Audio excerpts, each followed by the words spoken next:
And welcome back, brothers and sisters. Shabbat Shalom to you. Welcome to the Parable of the Vineyard weekly Torah portion live studies. My name is Adam, your host, and I welcome you. We are in week 36, Beha'alotecha, which means when you set up, and it's going to be Numbers, the book of Numbers, chapter 8, verse 1 through chapter 12, verse 15. And we're going to be, this portion talks about the menorah and the tabernacle, the consecration of the Levites, the second Passover, how a cloud and fire led the Israelites, the silver trumpets, which are special, we'll talk about that a little bit, how the Israelites set on their journeys, the complaints of the Israel, the meat they craved, and how Miriam and Aharon question Moshe. So, a lot to cover, so let's get right into it. But before we do, let us bow our hearts unto Yahweh and petition that He opens up wisdom for us, because wisdom does not come from men. True wisdom does not come from men, but true wisdom comes from above, comes from Yahweh. So, Heavenly Father, Yahweh, Most High, we just come before you as a people that love you, and we bless you through the name of Yahushua HaMashiach, who you've given to us as our Adon, our King of Kings, our Mashiach. And we thank you so much for being reconciled back to Him. Abba, we pray that you open our eyes to the wondrous things out of your Torah, that we may learn, we may grow, that you may be glorified, and that we may be a more obedient people unto you. In Yahushua's name we pray these things. Amen and amen. All right, so here we are, Numbers chapter 8. Let's get into it. And here we go. We are again reading from the CEPHER version. And here we go. Numbers 8:1. And Yahweh spoke unto El Moshe, saying, Speak unto El Aharon, and say unto him, When you light the lamps, the 7 lamps shall give light over against the menorah. That's the 7-branch candlestick. And Aharon did so. He lighted the lamps thereof over against the menorah, as Yahweh commanded Moshe. And this work of the menorah was of beaten gold. Unto the shaft thereof, unto the flowers thereof, was beaten work, according unto the pattern which Yahweh had showed Moshe. So he made the menorah. I'm sure most of you know, but just in case you don't, this is what we're talking about right here. And we're going to talk a little bit about what this symbolized all throughout all this time. Let's take a look at Revelation 11:4. These are the 2 olive trees and the 2 candlesticks standing before the Elohim of the earth. Let's get the interpretation. Right here, Revelation 1:20, we'll start right here. The 7 stars are the angels of the 7 churches, and the 7 candlesticks which you saw are the 7 churches. Now let's talk also about, it says that, talks about also the 2 olive trees, right? Included here, Psalm 52:8, but I am like a green olive tree in the house of Elohim, right? I trust in the mercy of Elohim forever and ever. Amen. Jeremiah 11:16, Yahweh called thy name a green olive tree, fair and of goodly fruit. Leviticus 24:1-2 says, And Yahweh spoke unto Moshe, saying, Command the children of Israel that they bring unto you pure olive oil beaten for the light, to cause the lamps to burn continually. Now, why? Because Matthew 5:16, let your light so shine before men, that they may see your good works and glorify your Father which is in heaven. So, praise be to Yah. And what the overall meaning behind all that is, I should have had this up here and I didn't. It's Proverbs 6:23. Actually, we'll put through 24. Why not? Which says, For the commandment is a lamp, and the Torah is light, and reproofs of instruction of the way of life, to keep thee from the evil woman, from the flattery of the tongue of a strange woman. So what are we seeing here? We're seeing this is the 7 ecclesia, and they are to put forth, put oil in them to put forth the light, which is the Torah. So this is symbolizing the keeping of the Torah at all times, because the light was to be lit at all times. Pretty cool stuff. Oops. Okay. Numbers 5, let's see, hang on one second. Okay, Numbers 8:5 and on. And Yahweh spoke unto Moshe, saying, Take the Leviim from among the children of Yashrael, and cleanse them. And thus shall you do unto them, to cleanse them. Sprinkle water of purifying upon them. Let them shave all their flesh, and let them wash their clothes, and so make themselves clean. Then let them take a young bullock with his meat offering, even fine flour mingled with oil. And another young bullock shall you take for a sin offering. And ye shall bring the Leviim before the tabernacle of the assembly, and you shall gather the whole assembly of the children of Yashrael together. And you shall bring the Leviim before Yahweh, and the children of Yashrael shall put their hands upon the Leviim. And Aharon shall offer the Leviim before Yahweh for an offering of the children of Yashrael, that they may execute the service of Yahweh. And the Leviim shall lay their hands upon the heads of the bullocks, and you shall offer the one for a sin offering, and the other for a burnt offering unto Yahweh, to make an atonement for the Leviim. And you shall set the Leviim before Aharon and before his sons, and offer them for an offering unto Yahweh. Thus shall you separate the Leviim from among the children of Yashrael, and the Leviim shall be mine. And after that shall the Leviim go in to do the service of the tabernacle of the assembly, and you shall cleanse them and offer them for an offering. For they are wholly given unto me from among the children of Yashrael, instead of such as open the womb, even instead of the firstborn of all the children of Yashrael, have I taken them unto me. For all the firstborn of the children of Yashrael are mine, both man and beast. On the day that I smote every firstborn in the land of Mitzrayim, I sanctified them for myself. And I have taken the Leviim for all the firstborn of the children of Yashrael. And I have given the Leviim as a gift to Aharon and to his sons from among the children of Yashrael, to do the service of the children of Yashrael in the tabernacle of the assembly, and to make an atonement for the children of Yashrael, that there be no plague among the children of Yashrael, when the children of Yashrael come nigh unto the sanctuary. And Moshe and Aharon and all the assembly of the children of Yashrael did to the Leviim according unto all that Yahweh commanded Moshe concerning the Leviim. So did the children of Yashrael unto them. And the Leviim were purified, and they washed their clothes. And Aharon offered them as an offering before Yahweh. And Aharon made an atonement for them to cleanse them. And after that went the Leviim in to do their service in the tabernacle of the assembly before Aharon and before his sons, as Yahweh had commanded Moshe concerning the Leviim, so did they unto them. Now it is interesting, we were just, if you were with us in the Revelation Decoded live stream, we talked about how the sons of oil, the two anointed ones, which I do believe were the priest's office and the king's office, to which we know in Revelation 5 it says that Yahusha has made us kings and priests unto Yah. And so, I imagine when this all goes down, there will be like a cleansing, and I do believe that would be part of the first resurrection, when we put off this tabernacle and put on the immortal. Okay, Numbers 8:23. And Yahweh spoke unto Moshe, saying, This is it that belongs unto the Leviim. From 25 years old and upward they shall go in and wait upon the service of the tabernacle of the assembly.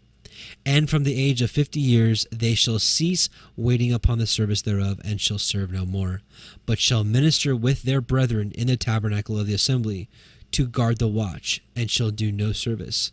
Thus shall you do unto the Leviim touching their charge.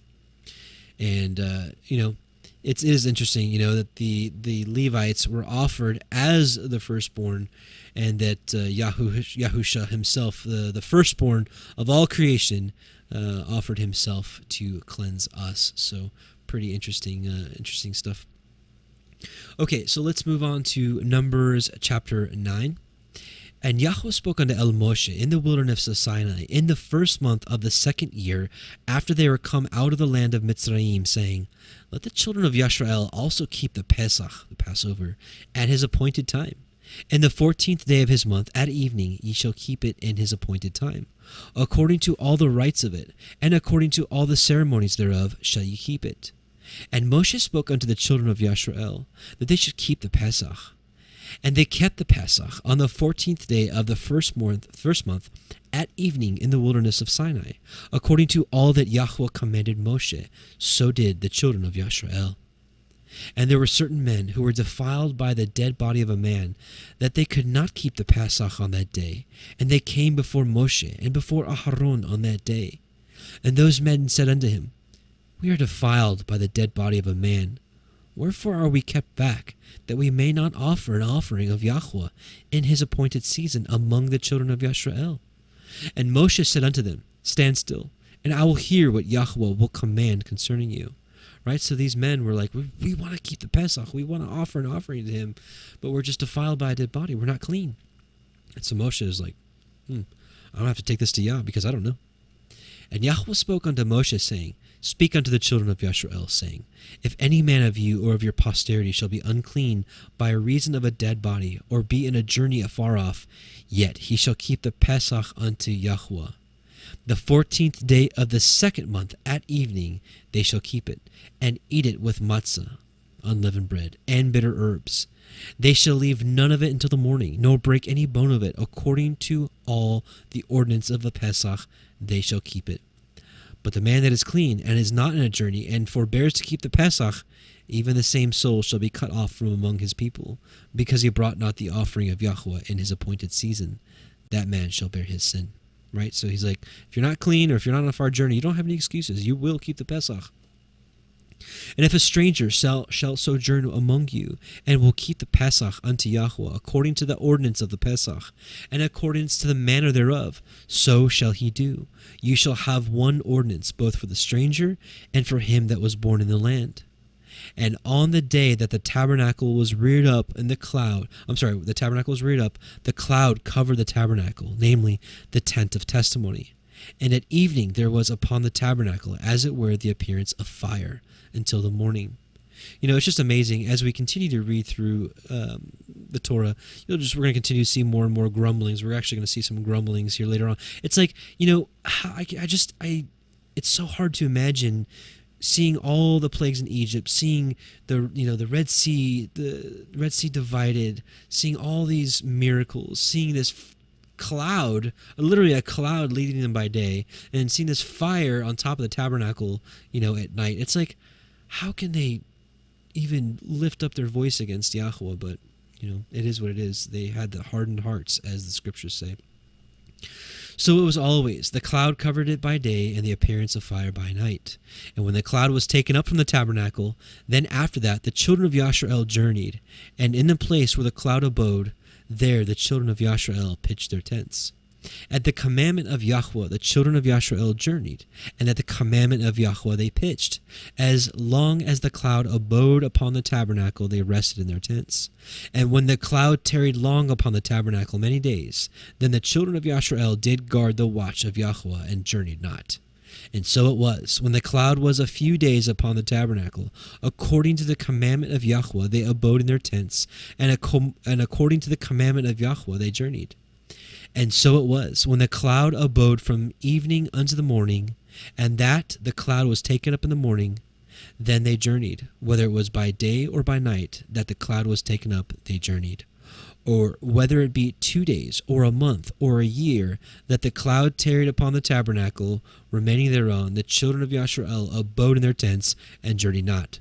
But when it was taken up, they journeyed.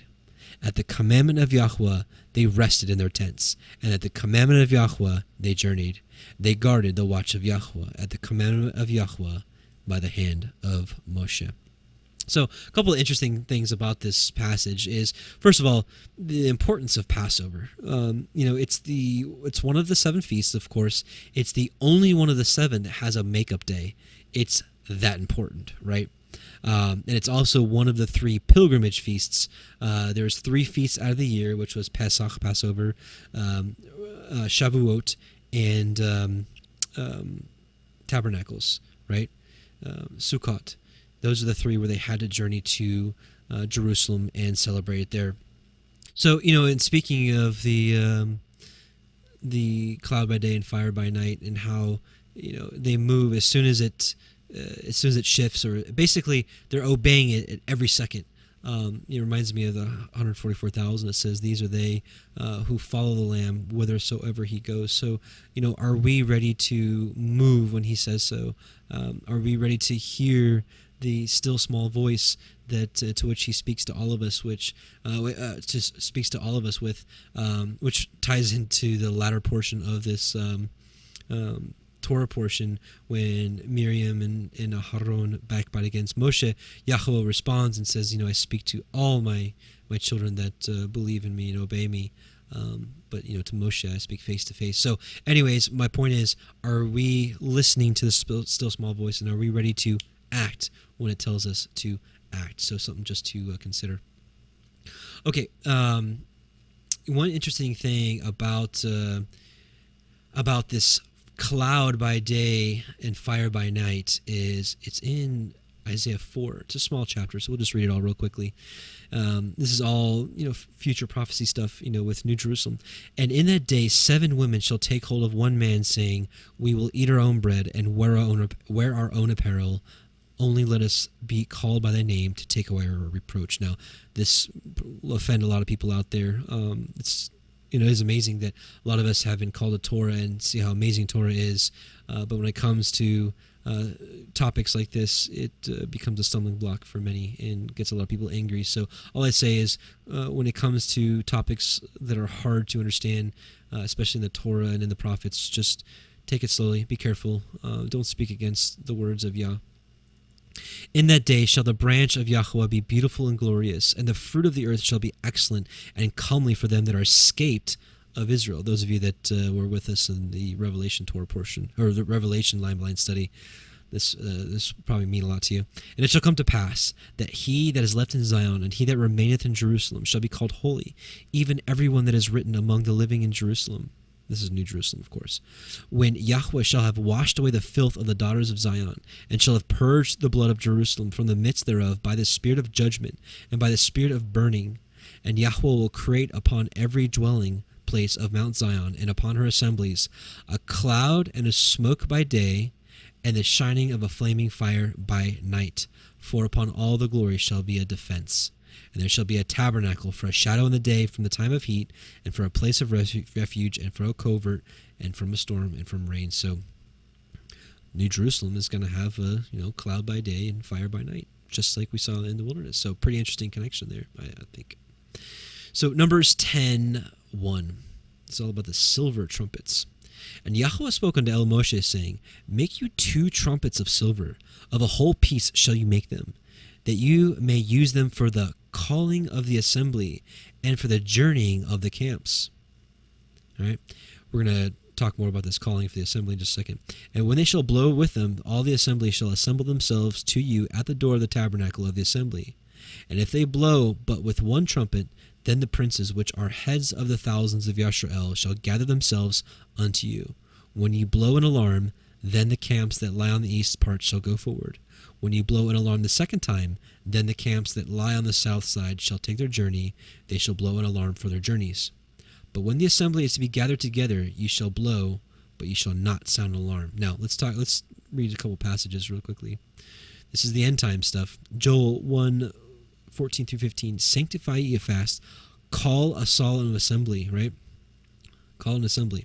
Gather the elders and all the inhabitants of the land into the house of Yahweh your Elohim, and cry unto Yahweh, alas for that day, for the day of Yahweh is at hand, and as a destruction from the Almighty shall it come. Here is another part of it. Blow ye the trumpet in Zion, sanctify a fast, call a solemn assembly. Gather the people, sanctify the congregation, assemble the elders, gather the children, and those that suck the breasts. Let the bridegroom go forth of his chamber, and the bride out of her closet. So this is just some verses about the gathering thereof. Now, what is interesting is in Joel 1, it says, blow ye the trumpet in Zion, and sound an alarm in my holy mountain. Let all the inhabitants of the land tremble, for the day of Yahweh cometh, it is nigh at hand. So here, it talks about, but when the assembly is to be gathered, ye shall blow, but ye shall not sound an alarm. But in this case, for the day of Yahweh, it's an assembly and it's an alarm. So it's a special day, right? It's different than it's just different than the average day of calling of the assembly. And the sons of Aharon, the priests, shall blow with the trumpets, and they shall be to you for an ordinance forever throughout your generations. And if you go to war in your land against the enemy that oppress you, then ye shall blow an alarm with the trumpets, and ye shall be remembered before Yahweh Elohim, and ye shall be saved from your enemies. That reminds me of Malachi 3:16 through 18. Then they that feared Yahweh spoke often one to another, and Yahweh hearkened and heard it, and a book of remembrance was written before him for them that feared Yahweh and that thought upon his name. And they shall be mine, saith Yahweh Sebaot, in the day when I make up my jewels, and I will spare them, as a man spareth his own son that serveth him. Then shall you return and discern between the righteous and the wicked, between him that serveth Elohim and him that serveth him not. Numbers 10:10. Also, in the day of your gladness, and in your solemn days, and in the beginnings of your months, ye shall blow the trumpets over your burnt offerings, and over the sacrifices of your peace offerings, that they may be to you for a memorial before your Elohim. I am Yahweh Elohim. Numbers 10:11. And it came to pass on the 20th day of the second month in the second year, that the cloud was taken up from off the tabernacle of the testimony. And the children of Yashrael took their journeys out of the wilderness of Sinai, and the cloud rested in the wilderness of Paran. And they first took their journeys according to the commandment of Yahweh by the hand of Moshe. In the first place went the standard of the camp of the children of Yehuda, according to their armies, and over his host was Nechshon, the son of Amminadab. And over the host of the tribe of the children of Yissachar was Nathanael, the son of Tzuar. And over the host of the tribe of the children of Zebulun was Eliav, the son of Chelon. And the tabernacle was taken down, and the sons of Gershon and the sons of Merari set forward, bearing the tabernacle. And the standard of the camp of Reuben set forward according to their armies. And over his host was Elitzur, the son of Shedur. And over the host of the tribe of the children of Shimon was Shelumiel, the son of Tzurushadai. And over the host of the tribe of the children of Gad was Elisaph, the son of Deul. And the Kohathim set forward, bearing the sanctuary, and the other did set up the tabernacle against they came. And the standard of the camp of the children of Ephraim set forward according to their armies. And over his host was Elishama, the son of Amihud. And over the host of the tribe of the children of Manasseh was Gamaliel, son of Pedatsur. And over the host of the tribe of the children of Benjamin was Avidan, the son of Gideoni. And the standard of the camp of the children of Dan set forward, which was the rearward of all the camps throughout their hosts. And over his host was Achiezer, the son of Meshadai. And over the host of the tribe of the children of Asher was Pagiel, son of Okran. And over the host of the tribe of the children of Naphtali was Achira, the son of Enan. Thus were the journeyings of the children of Yashrael, according to their armies, when they set forward. And Moshe said unto Chovav, the son of Reuel, the Midiani, Moshe's father-in-law, We are journeying into the place of which Yahweh said, I will give it to you. Come with us, and we will do you good, for Yahweh has spoken good concerning Yashrael. And he said unto him, I will not go, but I will depart to my own land, and to my kindred. And he said, Leave us not, I pray you, for as much as you know how we are to encamp in the wilderness, and you may be to us instead of eyes. And it shall be, if you go with us, yea, it shall be, that what goodness Yahweh shall do unto us, the same will we do unto you. And they departed from the mount of Yahweh 3 days' journey, and the ark of the covenant of Yahweh went before them in 3 days' journey to search out a resting place for them. And the cloud of Yahweh was upon them by day when they went out of the camp. And it came to pass, when the ark set forward, that Moshe said, Rise up, Yahweh, and let your enemies be scattered, and let them that hate you flee before you. And when it rested, he said, Return, O Yahweh, unto the many thousands of Yashrael. Okay, now moving on to Numbers 11. And when the people complained, it displeased Yahweh, and Yahweh heard it, and his anger was kindled. And the fire of Yahweh burnt among them, and consumed them that were in the uttermost parts of the camp. And the people cried unto Moshe, and when Moshe prayed unto El Yahweh, the fire was quenched. And he called the name of the place Tavera, because the fire of Yahweh burnt among them.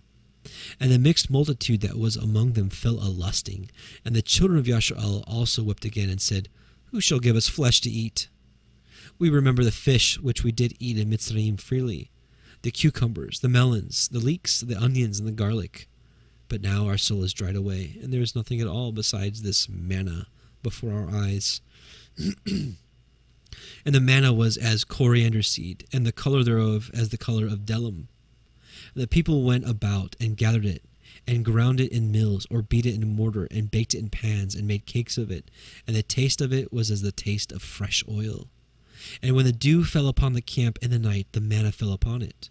Then Moshe heard the people weep throughout their families, every man in the door of his tent, and the anger of Yahweh was kindled greatly. Moshe also was displeased. And Moshe said unto Yahweh, Wherefore have you afflicted your servant? And wherefore have I not found favor in your sight, that you lay the burden of all this people upon me? Have I conceived all this people? Have I begotten them? That you should say unto me, Carry them in your bosom, as a nursing father bears the sucking child, unto the land which you swore unto their fathers? Whence should I have the flesh to give unto all this people? For they weep unto me, saying, Give us flesh, that we may eat. I am not able to bear all this people alone, because it is too heavy for me. And if you deal thus with me, kill me, I pray you, out of hand. Or if I have found favor in your sight, and let me not see my wretchedness. And Yahweh said unto Moshe, Gather unto me 70 men of the elders of Yisrael, whom you know to be the elders of the people, and officers over them, and bring them unto the tabernacle of the assembly, that they may stand there with you. And I will come down and talk with you there, and I will take of the Ruach which is upon you, and I will put it upon them. And they shall bear the burden of the people with you, that you bear it not yourself alone. And say you unto this people, Sanctify yourselves against tomorrow, and ye shall eat flesh. For ye have wept in the ears of Yahweh, saying, Who shall give us flesh to eat? For it was well with us in Mitzrayim. Therefore Yahweh will give you flesh, and ye shall eat. Ye shall not eat it 1 day, nor 2 days, nor 5 days, neither 10 days, nor 20 days, but even a whole month, until it come out of your nostrils, and it be loathsome unto you, because that ye have despised Yahweh which is among you, and have wept before him, saying, Why came we forth out of Mitzrayim? And Moshe said, The people among whom I am are 600,000 footmen, and you have said, I will give them flesh that they may eat a whole month. Shall the flocks and the herds be slain for them to suffice them? Or shall all the fish of the sea be gathered together for them to suffice them? So we're going to pause right here real quickly. And, this is just something I've been thinking about. So the children of Israel lusted for flesh, right? And they had none to eat. Fish, obviously, because they weren't near any water sources. But, we, in this day and age, we look upon beef and, goats and sheep as common everyday food. But it wasn't for them. Why not? Of course, they were for the sacrifices, but nevertheless, if they were hungry and had no food to eat other than the manna, why didn't they just go kill one of their cows and be like, we'll eat meat for a couple days? This has made me rethink eating beef and lamb, on a daily basis. I mean, it's caused me to rethink eating meat, period. But I know eating meat's okay. Don't get me wrong; it's all throughout the scriptures that it's okay to eat meat. But I also used to be a person that lusted after eating meat. Like I craved eating meat, right?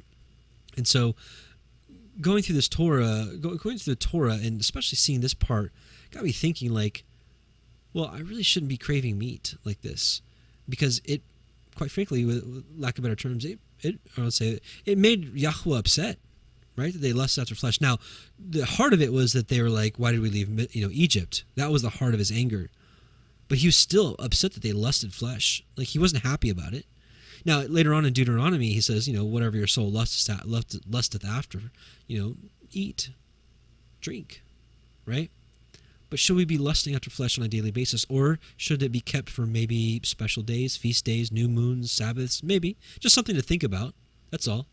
I just wanted to pose this question. I'm not here to tell you to change your eating habits. That's not my job. But my job is just to go through these scriptures and sometimes ask questions and sometimes compare with other scriptures. But again, he's asking, shall the flocks and the herds be slain for them? That was beef. Why didn't they just devour the beef?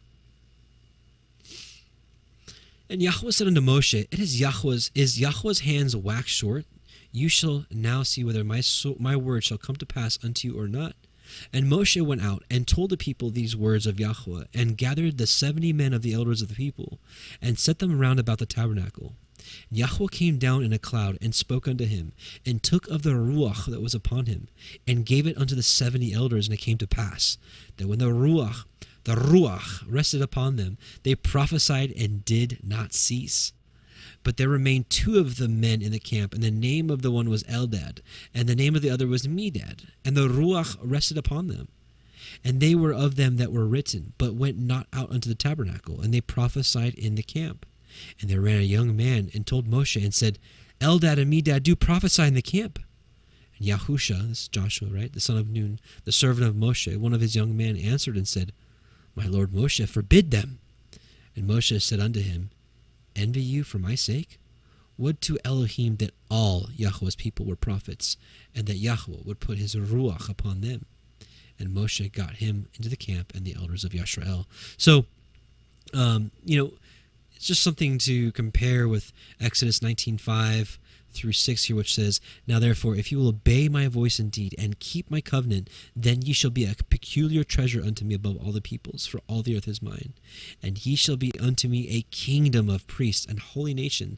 These are the words which ye shall speak unto the children of Israel. So he wanted all of them, right? Yahweh wants all of them to be priests, right? And to prophesy. And Moses said the same thing. He's like, I wish that, he said, would to Elohim that all Yahweh's people were prophets. That's what he wants, right? And same thing in Ezekiel. He says, I don't take any happiness in the destruction of the wicked. He's like, I wish everybody would come to repentance.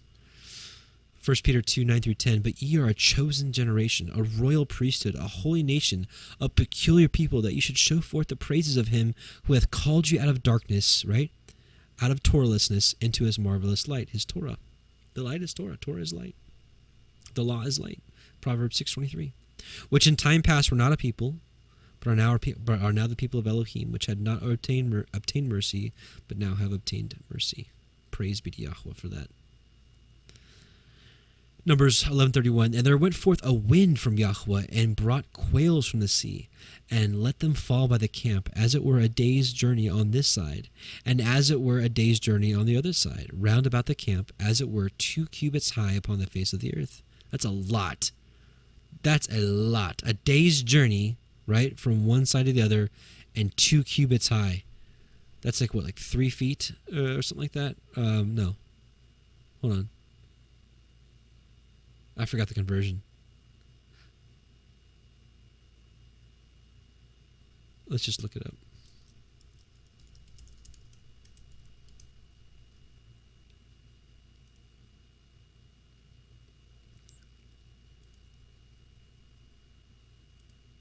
Yeah, okay, just about shy of 3 feet. Okay, that's right. Whew. 3 feet high, a day's journey long. That's a lot. And the people stood, it has to be, because there was like 2 million people. And the people stood up all that day, and all that night, and all the next day, and they gathered the quails. He that gathered least gathered 10 homers, and they spread them all abroad for themselves round about the camp. And while the flesh was yet between their teeth, before it was chewed, the wrath of Yahweh was kindled against his people, and Yahweh smote the people with a very great plague. And they called the name of that place Kirvot Hath-Ta'ava, because there they buried the people that lusted. And the people journeyed from Kirvot Ta'ava unto Chatzeroth, and abode at Chatzeroth. So, would you know that Kirvot Ta'ava means the graves of craving? So again, like, personally, I just don't want to be in a place where I crave meat anymore. So guess what? I just gave it up. I'm not saying that to be like holy Adam or whatever. I'm just sharing with you some of my thoughts. Now, when it comes to Pesach, to Passover, definitely eating the Passover lamb. But quite frankly, I don't want to lust after meat. So that's my own problem, right? So I'm keeping meat at a distance. So if you personally crave meat, it's something to think about. Maybe you might want to put meat at a distance from you until you can maybe control yourself, because it's not good. It says that he smote them because they craved. that they lusted. It's because they lusted after flesh, and so he killed them. So all I'm saying here is, let's not lust after meat. Just a suggestion. All right, last chapter, Numbers 12. And Miriam and Aharon spoke against Moshe because of the Cushite woman whom he had married, for he had married a Cushite woman. Now, it doesn't say that Zipporah died, so it looks like Moshe took another wife. And again, as we talked about here at the beginning, when we read Isaiah 4, not the beginning, but when we read Isaiah 4, we talked about 7 women taking hold upon one man. People are, and a lot of you, I'm sure that are listening to this, are probably offended at polygyny. And I'm not a polygynist, okay? All I'm saying is just be very careful before you open your mouth and speak against polygyny. Moses was a polygynist. David was a polygynist. Abraham was a polygynist. Isaac was not. Jacob was a polygynist. I mean, these are like the pillars of the faith. And we're going to sit here and say polygyny is bad? Now, certainly we shouldn't be doing it because, number one, we're living in exile in a country that's not of our own, and it's illegal. So that should end the story right there, right? And we're not living in a Torah-based community. So, but I see people get very offended when anyone talks about polygyny, and all I'm saying is be very careful. I'm not like a polygyny spokesperson, right? I'm not here to convince you that that's. All I'm saying is that it's in the Torah. It's there. There's provisions for it. It might not be what Yahweh wanted. Okay, I hear that argument all the time because it's, it says he gave Adam Eve. He didn't give Adam Eve and Jennifer. And I get that. Totally get that. All I'm saying is it's all over the Torah. Be careful before you open your mouth against it, is all I'm saying. And they said, has Yahweh indeed spoken only by Moshe? Has he not spoken also by us? And Yahweh heard it, right? So Aharon and Miriam were kind of like jealous of Moshe, right? Now the man Moshe was very meek above all the men which were upon the face of the earth.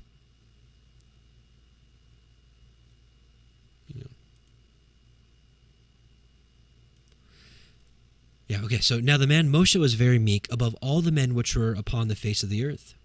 And Yahweh spoke suddenly unto El Moshe, and unto El Aharon, and unto Miriam, come out ye three unto the tabernacle of the assembly. And they three came out. And Yahweh came down in a pillar of cloud, and stood in the door of the tabernacle, and called Aharon and Miriam, and they both came forth. And he said, hear now my words. If there be a prophet among you, I, Yahweh, will make myself known unto him in a vision, and will speak unto him in a dream. My servant Moshe is not so, who is faithful in all my house. With him will I speak mouth to mouth, even apparently, and not in dark speeches, and with the similitude of Yahweh shall he behold. Wherefore, then, were ye not afraid to speak against my servant Moshe? And the anger of Yahweh was kindled against him, and he departed. And the cloud departed from off the tabernacle, and behold, Miriam became leprous, white as snow. And Aharon looked upon Miriam, and behold, she was leprous. And Aharon said unto Moshe, alas, my lord, I beseech you, lay not the sin upon us, wherein we have done foolishly, and wherein we have sinned. Let her not be as one dead, of whom the flesh is half consumed, when he comes out of his mother's womb. And Moshe cried unto El Yahweh, saying, heal her now, O Yahweh. Heal her now, O El, I beseech you. And Yahweh said unto Moshe, if her father had but spit in her face, should she not be ashamed 7 days? Let her be shut out from the camp 7 days, and after that let her be received in again. And Miriam was shut out from the camp 7 days, and the people journeyed not until Miriam was brought in again. And afterward the people removed from Chatzeroth and pitched in the wilderness of Paran. So that is the end of the Torah portion, and so a lot to be discussed, a lot to dive into. Now, one thing that's interesting is it said that Moshe was the meekest man of the earth. Well, in Deuteronomy 18 it says that Yahweh will raise up a prophet like me unto you, and unto him shall you hearken. And whoever does not hearken unto him, I will require it of him. Matthew 11:29 says, take my yoke upon you and learn of me, for I am meek and lowly in heart, and ye shall find rest unto your souls. And there's a article that Justin has been working on. He's going to be turning it into a video series, but he's doing it as an article right now. I want to show you just really quickly. I'm going to let you read it on your own, but it says that, again, right here, it says, Deuteronomy 18:16 through 19, Yahweh your Elohim will raise up for you a prophet like me from among you, from your brothers. It is to him you shall listen, just as you desired of Yahweh your Elohim at Horeb on the day of the assembly, when you said, let me not hear again the voice of Yahweh my Elohim, or see this great fire any more, lest I die. And Yahweh said to me, they are right in what they have spoken. I will raise up for them a prophet like you from among their brothers, and I will put my words in his mouth, and he shall speak to them all that I command him, and whoever will not listen to my words that he shall speak in my name, I will myself require of him. So it says a prophet like Moshe, right? So let's just look at some of the highlights of Moshe, right? He survived the killing of thousands of infants, just like Messiah Yahusha. He was opposed by his own family, just like his Yahusha, right? He tried to atone for the sins of Israel. Yahusha did atone for the sins of Israel. He was the most meek man on the face of the earth. Yahusha was a meek man. He arrived after 400 years of silence from Yahweh. So did Yahusha after Malachi, right? 400 years. He had power over the sea. So did Yahusha. He walked through the Red Sea. Well, Yahusha walked, on the sea. His face shined with light when he came down from the mountain. Yahusha, the transfiguration. He was the giver of the Torah. Yahusha is the Torah.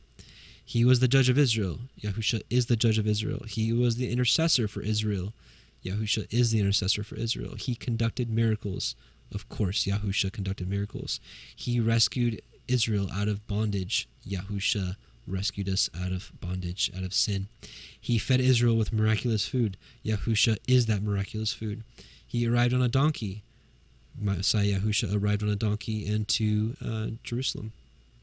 He was the giver of a blood covenant. So was Yahusha. He went up to Yahweh on the third day. Yahusha rose up on the third day. He fasted 40 days and 40 nights. So did Yahusha. He gave atonement instructions. So did Yahusha. He chose 12 men to go out for Israel. So that's just a snippet. And again, this is called the Messiah Complex. If you just go to Christian Truthers' homepage, you'll see it right here, the Messiah Complex. And it's a 5-part series so far. And I think it's going to be a total of 8. So he's still in the process of writing it. He's just releasing parts as they come out. So I'd highly recommend it. Take a look at it when you have some time. And again, that's at www.christiantruthers.com. So with that, brothers and sisters, thank you for studying with me. And I pray this was a blessing. I pray this was a blessing to you. Maybe you learned something new. Maybe you didn't. Maybe it was just a blessing to read the scriptures with me. So with that, we're going to pray, and we're going to end with the Song of Moshe as we do with all of our streams. So Heavenly Father, Yahweh Most High, we just bless you in Yahusha's name, and we just thank you. Our Father, who art in heaven, hallowed be thy name. Thy kingdom come, thy will be done, on earth as it is in heaven. Give us this day our daily bread, and forgive us our debts as we forgive our debtors. And lead us not into temptation, but deliver us from evil. For thine is the kingdom, and the power, and the glory, forever and ever. Amen and amen. Brothers and sisters, Shabbat Shalom to you, and we'll see you soon. Actually, excuse me. Yavarechecha Yahweh vereshmerecha, Ya'er Yahweh panav elecha v'chnuneka, Yese Yahweh panav elecha v'yashem lecha shalom. Yahweh bless you and keep you. Yahweh make his face shine upon you and be gracious unto you. Yahweh lift up his countenance upon you and give you peace. Shalom.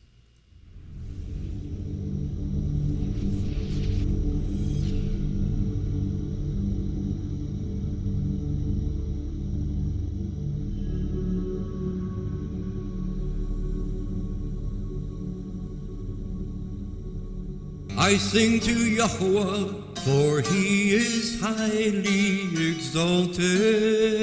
The horse and its rider he has thrown into the sea. Yah is my strength and song, and he has become my deliverance. He is my I praise him, Elohim of my father, and I exalt him. Yahweh is a man of battle, Yahweh is his name.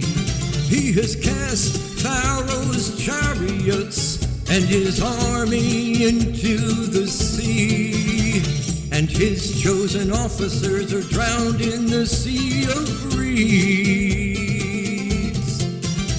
The depths covered them, they went down to the bottom like a stone.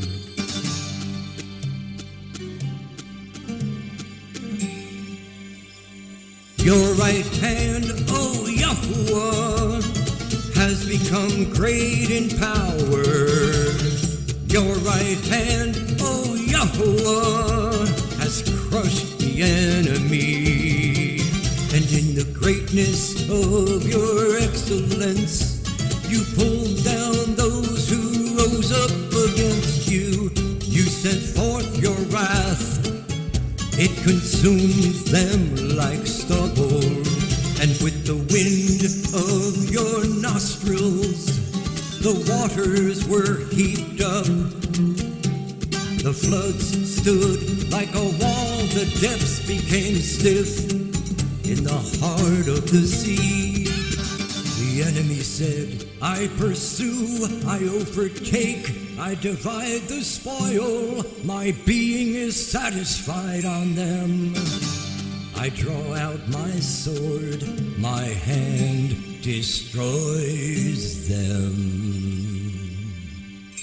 You blew with your wind, the sea covered them, they sank like lead in the mighty waters. Who is like you, O Yahuwah, among the mighty ones?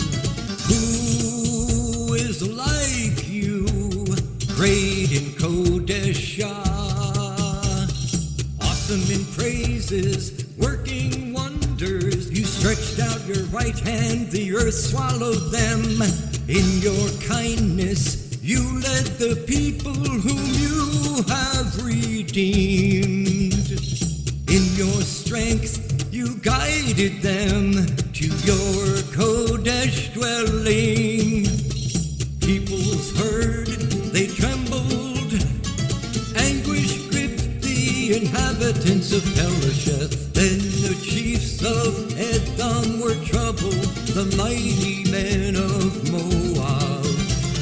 Trembling grips them, all the inhabitants of Canaan melted. Fear and dread fell on them by the greatness of your arm. They are as silent as a stone, until your people pass over, O Yahuwah. Until the people whom you have bought pass over.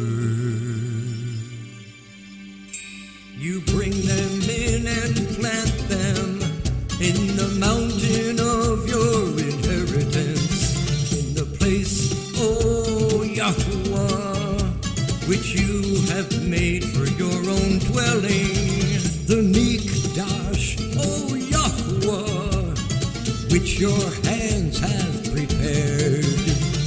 Yahweh reigns forever and ever.